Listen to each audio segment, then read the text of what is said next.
इस आयोजन में शामिल सभी भक्तजनों का हृदय से आभार व्यक्त करता हूँ। आप आए, संख्या कोई मायने नहीं रखती, पहला दिन है, व्यवस्थाएं और व्यवस्थित होंगी। अगर आज सुबह काफ़ी लोग थे और जरूरी नहीं कि खचाखच पंडाल भरा हो तभी कथा सार्थक है।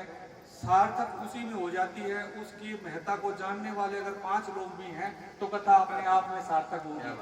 तो हम बड़े भागी हैं, हम सभी निश्चित तौर पे भाग्यवान हैं कि हमने महाराज श्री के मुख अरविंद से इस ज्ञान गंगा में हिलोरे लगाए।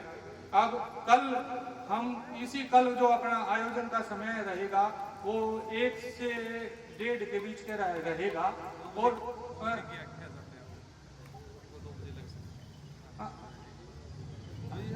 हाँ, इसमें जो अपने भाई साहब जो सरस्वती मातेश्वरी का जो आयोजन जिसकी कमान आदरणीय भाई रामकृष्ण जी संभाल रहे हैं, उनका कहना है हो सकता है 1:30 बज जाए, लेकिन कोई बात नहीं, हम पंडाल में 1 से 1:30 के बीच होंगे।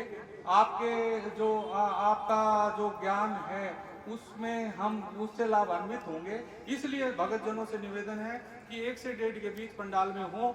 आदरणीय भाई जो महाराज श्री जो आयोजन जो हमारे ऊपर कृपा कर रहे हैं, उसी तरह के अनंत कृपा भाई रामकृष्ण जी भी कर रहे हैं। तो हम भाग्यशाली इसलिए अतिरिक्त हैं कि उसका भी हम लाभ लें। महाराज श्री के आशीर्वाद से तो हम फलीभूत होंगे ही, रामकृष्ण जी द्वारा उनकी टीम के द्वारा किए जा रहे अनुष्ठान का भी हम लाभ लेंगे। कल मैं आप लोगों से वायदा चाहता हूं कि आप ज्यादा नहीं, जितने लोग हैं एक और लेके आए। वो इसलिए नहीं कि हमें किस चीज का प्रलोभन है, वो इसलिए कि उसका हमारे को व्यक्तिगत फायदा होता है।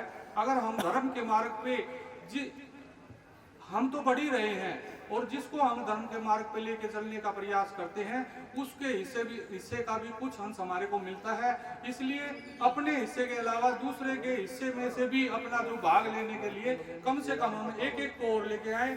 और जो मातृशक्ति है उससे मेरा निवेदन ये है कि आप हो सके किसी दिन काम की वजह से ना आ पाए, कोई बात नहीं, लेकिन अपने परिवार के बच्चों को जरूर भेजें।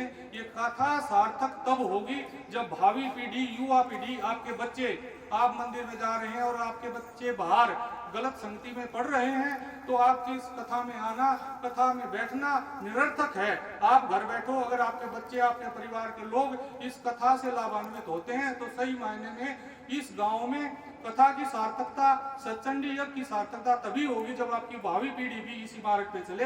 तो मैं आपसे इसी विश्वास के साथ में आपसे निवेदन करता हूँ, आपसे वायदा चाहता हूँ कि कम से कम आप अपने परिवार के बच्चों को लेके आओ, एक बच्चों को और लेके आओ। बहुत बहुत आभार आपका। परिवार की तरफ से, शक्तिपीठ की तरफ से, गांव की तरफ से, भक्तजनों की तरफ से प्रसाद की व्यवस्था की गई है। दिव्य प्रसाद है, आप भी खाओ और अपने परिवार के बच्चों के भी लिए लेके जाओ, प्रसाद लेके जाए। बहुत बहुत धन्यवाद। बोलिए वेद माता श्री गायत्री की जय हो। सभी को हम अपनी एक